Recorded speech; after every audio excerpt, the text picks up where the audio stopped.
one piece of advice I would give to everybody out there is if you're thinking of, say, leaving a 9 to 5 and then going into freelancing, is be honest with yourself, be prepared as much as you can. Don't sugarcoat anything. Be brutally honest with yourself and say, okay, what is it going to take for me to freelance? And do I have all those necessary skills? Obviously, some people thrive when they're thrown from the shallow end into the deep end. But I think it's always wise to look at the long picture and say, what do I actually need to know? What do I actually need to do to maneuver into this position for the best chances of success? So you said you perhaps weren't quite ready, but you might be the type of person that kind of thrives under pressure and can kind of pick up those last minute skills that you need. Yeah, and a bit of that, a bit of, nothing really phases me that much. Yeah. What's the worst that can happen? I'm not going to die. Yeah. Worst case, I have to get a job. Fine. I've got a job. So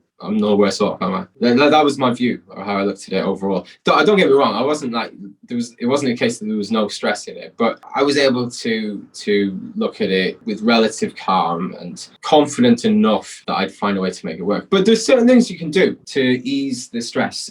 I didn't do it, but it would have been less stressful had I done this. So save up enough money to be able to live for 3 months without making any money. That's a very good start. Maybe look at your expenses before you go into it.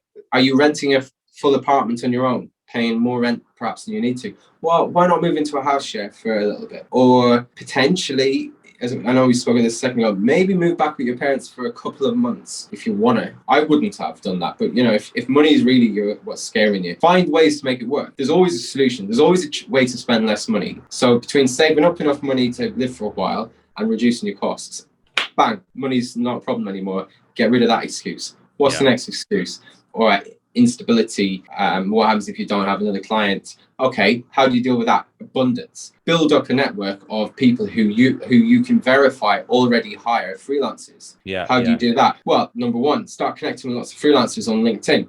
Ask them or find out just from their profile who they work for. Then you can pretty quickly collect a list of 100 companies that definitely hire freelancers. That will take you an hour to do that. Then all right, these companies hire people who do the thing I want to do. Let's get to know these hiring managers, the heads of technology, the heads of social media, whatever it is.